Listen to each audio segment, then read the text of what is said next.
Hi, I'm Rageh Omaar and welcome to our new series of Young British and Muslim. In each episode we hear stories of inspiring young British Muslims from around the country, and today we have with us the award-winning hit music producer Naughty Boy, whose real name is Shahid Khan. He's worked with a host of megastars, Rihanna, Ed Sheeran, Sam Smith and Emily Sandé, to name just a few, and he's joining us here to share his journey of how he became such an iconic figure. It's a real pleasure to have you here. It really is, Shahid. So tell us, what are you working on at the moment? Well, at the moment, my next single is out at Christmas. It features Emily Sandé, long-time collaborator of mine. But also it features a Pakistani artist, Shahid Khan, who predominantly makes Qawwali music and Bollywood music, but you know, this is his first time making. So it's basically, there's Pakistani Urdu lyrics in the song combined with English. I've never done an Asian song before, so I'm excited for the world to hear it. And what's the experience been like? I mean, fusing these two different traditions and two very different artists. I think I raised my own level as a music composer and producer because I've kept both sides of both elements. So I've kept the Pakistani influence of mine, but also I've kept, you know, what I started with Emily, so I've kept what we do as well. Do you know what I mean? And I can honestly say it's not a song that I can compare to anything else. That's really exciting. You sound very excited about it. No, I am, and why not? Music is my life, so I should be excited about the music I'm putting out. Tell me, Shahid, how did it start for you? Because you grew up in Watford? Yes, in Watford. And was there a moment in which you realised that you wanted to be a music, songwriter, producer, DJ? Was there a moment that the light bulb went on, or did you always know? Do you know, I always knew that basically when I was younger in school, when all my friends were playing football, I used to want to hide in the piano room because you could have access to it at lunchtime. And I wasn't really concerned about football. And then I started thinking, why am I not concerned about football? But it's because my passion was in music. Like the piano was my release almost. And, music therapy is real. I grew up in a council estate, and whatever was going on at home or whatever I was going through, when I was in that room, I was able to release. I was able to be myself, get answers from melodies. And I didn't even realize that it was a gift then. Right. That's what I'm trying to say. I grew up not knowing that music was something that I should be doing because I wasn't being pushed towards it. I didn't have, my parents couldn't afford like equipment and stuff. So I just thought of it as like it's just like a passion. I didn't think I should make something of it.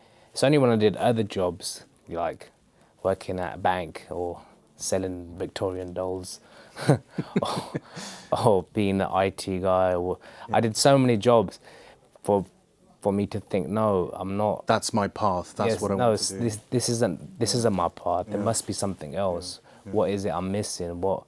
And music was, it got to a point where I would listen to other people's music and think, oh no, but they should have changed that. Or they should have done that. And then I thought, no, maybe you should be making music yourself. So you were going to go to university. You actually did go to university. I did go to university, but I chose the wrong course. Right. I wanted to appease my parents and go to uni because no one in my family had gone to university. I chose a music technology course because I thought that would make my parents think that I'm doing something, engineer, technology. And then, but it wasn't the course. This is why I choose your university course wisely. Because it wasn't the course that I thought it would be. It was teaching me about vibrations in the air when microphones are on, or all like technical stuff. Good to know, but I'm a creative. So what I wanted to learn was about music and the sound and the feel of music, and that wasn't the right course. So I halfway through I was just like, no, I must try another avenue, But so when you left university, yes, how did your parents react? Because, as you say, you're the first person in your sort of family to go to university, and, growing up on a sort of council estate, that must have been quite difficult. It was, but it also put the right kind of pressure on me. So once I decided I'm going to drop out, I just knew that I've got a 2-year window. In those 2 years, I've got to make something happen with the music. or I'd be probably be shipped off to Pakistan for an arranged marriage. And that the fear of that was like, okay, you got to make this work, Shahid. So what was the breakthrough? What happened that kind of lit that spark? Well, first, when I went to work for Domino's Pizza, but that didn't work out as well. But I applied for a Prince's Trust grant because I'd heard about them supporting new up-and-coming businesses. I had a great mentor at the Prince's Trust, and I just said, look, I want to make music. I just need to turn this into some kind of business proposal. And he helped me create something where I could make music, background music for like theme parks and events and certain things. And thanks to the Prince, I did get a £5,000 grant. But at the same time, I'd applied for Deal or No Deal because this was really precious time. Right. I had to make something work. So I filled out both application forms on the same day, and luckily I got through on Deal or No Deal.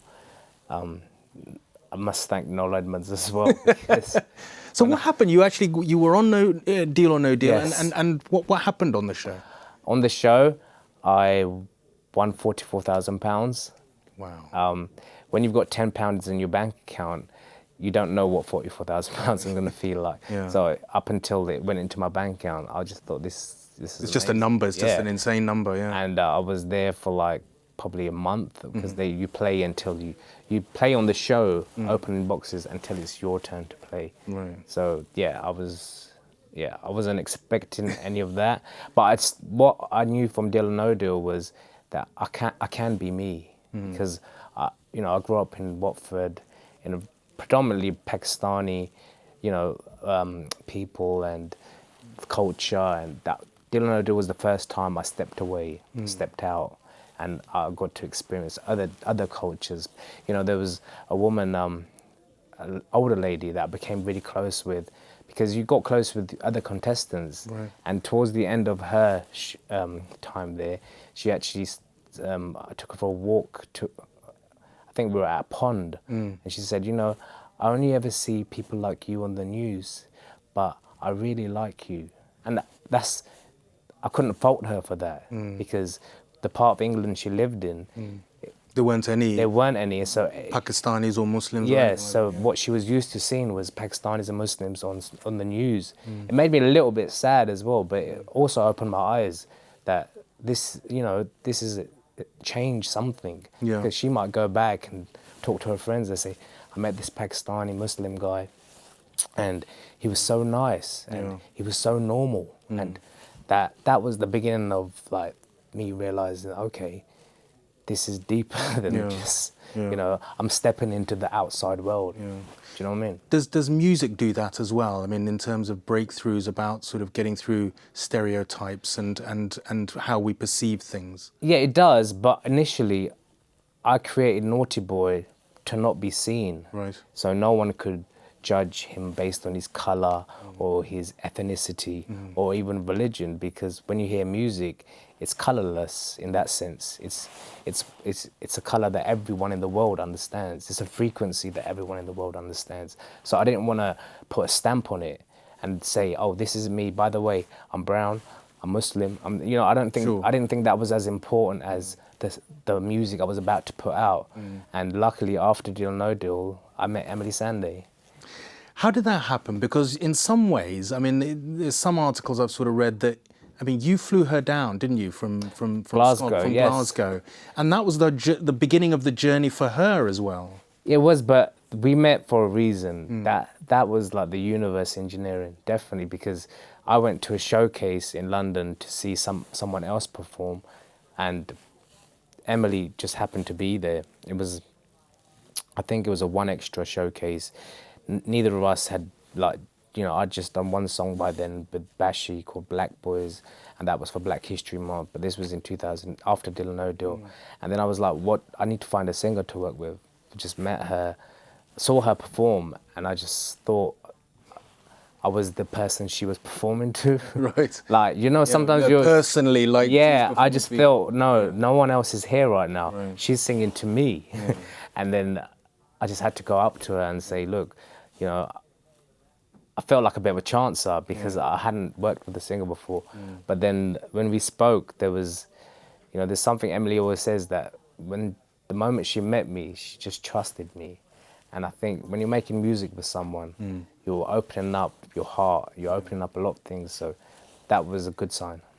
And so what was the next step then? I mean, you met Emily, you two sparked. Yes. Tell us, I mean, what happened after that? Because it was quite... After that, it was literally, I couldn't wait to get her in the studio and start making songs. And the only other problem was she lived in Glasgow. She was finishing a doctor's degree. It was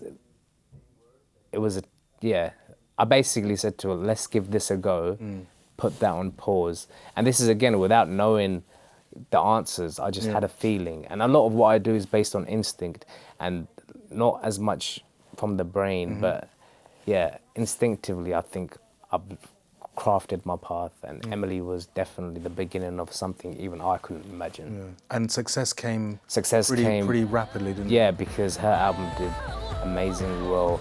It touched a lot of people's hearts, touched their spirit, and she didn't really, I don't know, her voice is so beautiful that she resonated everywhere around the world as well. When success started coming to, not just to Emily, but to Naughty Boy, yes. How did your parents view things then? I mean, for you, because at first you wrote that, they were a bit skeptical about your sort of choice. As any Asian parent would be. Because it's not the everyday thing you say, I want to be a DJ and pop star and... Yeah, it's not a doctor, it's not a lawyer, it's not a taxi driver. Yeah. My father was a taxi driver while I was growing up, and I thought he was the best taxi driver, so I never thought of it as in not being a normal job, but I think what parents want to do, and I think that's whether they're Asian or not, Muslim or not, they want to protect their children and they don't want them to make any decision that they might regret later. So I don't mind when they thought, oh, music, how's he going to make music work? Because they don't know anyone else who has. Exactly. So it's not their fault to be skeptical. But when they started seeing, I mean, massive success, your name in the sort of the national press and international press, they must have been delighted. Yeah, and my mum is part of the reason why I've strived for so much, just because of how much she strived for me and my brother and sister as we were growing up, and how many sacrifices she made, and I wanted to make her proud, but I wanted to make myself proud. So in life, when you get to do both things, it's a real gift. And one's not suffering because if you're feeling like you're doing the right job and your mum's happy with you, like that was... You've spoken about how you're very proud of your identity, both as a Pakistani and as a Muslim. Yes. Being in the global music industry at the level that you are, because you've worked with, as I say, Rihanna, Sam Smith had a massive hit with him that I want you to talk about, and many others. How do you go about being, a Muslim in what is a pretty, riotous and fluid industry? Do you know what it is? My faith is so personal between me and Allah that you can find a way to deal with it, because, Allah only tests you with things He knows you're capable of being tested for. So when I got into the music thing, I had people saying to me, neighbours of mine saying to my mum, "Oh, are you sure he should be doing music? That's very un-Islamic." Just putting thoughts into her head and making her feel like, "Oh, is this going to be, are we going to be ashamed of this?" But she wouldn't, because she always said I made music from the heart. When she heard my first songs that I did with Emily, she felt it. She didn't just hear it. And when people feel good music, that it's not something God can be upset with. So I understand there's like a debate with with Islam and music, and whether it should be, it's acceptable or how. But I just feel like everything should be taught according to your time. Tell me about the highlights, because there are so many of them. You did X Factor last year, I mean, just to name a few. But just run us through what have been the bits when you've sort of had to pinch yourself, that you say, this is me, this lad from Watford, and I'm doing this. I think when La La La went to #1, that was special time. And then when I got told it was #1, I was in a car with my friend and we were going up a hill, but the car stopped working. And I thought this is ironic. This is weird, because I was on the phone to Capital Radio at the same, who were announcing the song as #1, and the car had stopped. But I couldn't talk about that because that's not very superstar. No, it's not, but is it? It was good. It was like grounding. Yeah. I feel like, okay, this is cool. I'm a #1 right now, but the car's not working. And what else? What have been the other sort of highlights that?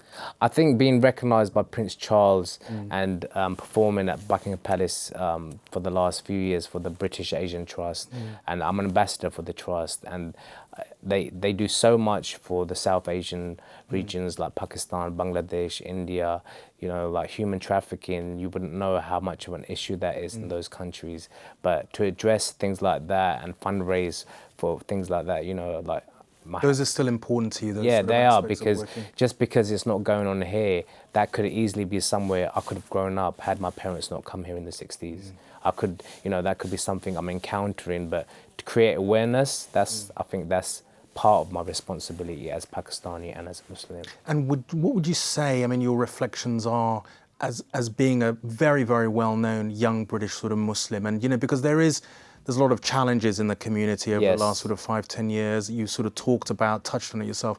What do you say to young British Muslims who sort of feel they might want to get into the sort of music industry or the arts and, you know, whatever else, and feel that they might be being held back? Did you ever come across that in the early stages, that, you know, any sense of being, you know, held back because of your Muslim identity? Or? No, I didn't. And I have to say, with regards to the press, and even like when I didn't celebrate the fact that I was Pakistani Muslim first. I celebrated my music first. So I wanted that to be famous. I actually didn't want to show my face for the first few years because I didn't want to get tagged with the whole, oh, he's an Asian producer, or he's a Muslim producer, or Pakistani, because I don't think that's as important as what it is that you're hearing of mine.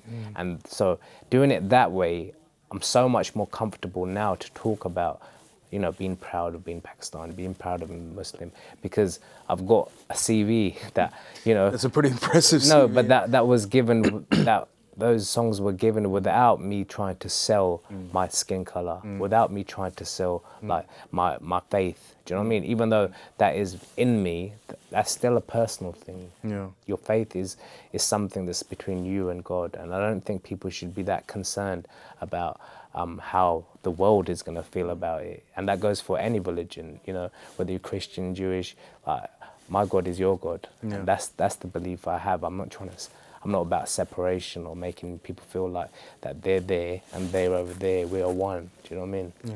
And when you're sort of at the sort of concerts and everything, and you look out in the sort of crowd and you see, you know, 900 million hits on sort of YouTube, you saw millions of singles. You've worked with some of the sort of most amazing, you know, creative people on the planet in terms of music.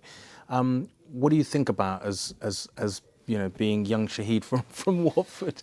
I think young Shahid would be, he wouldn't have expected any of this. And sometimes when you go through life not expecting what you receive, like, you're just so much more grateful for. And I'm grateful and feel blessed for the life I get to live, for the people I get to help as well. Because music is therapy, and some of the songs I've done, I've had people send letters saying, oh, this helped me for this time of my life.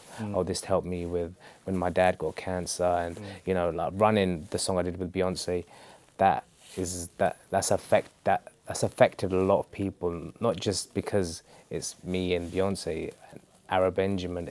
It's because the lyrics, the music, the meaning, the depth, you know. If I lose myself, I lose it all. I think when people resonate with your lyrics and what you're trying to say, nothing else really matters as much as that, you know.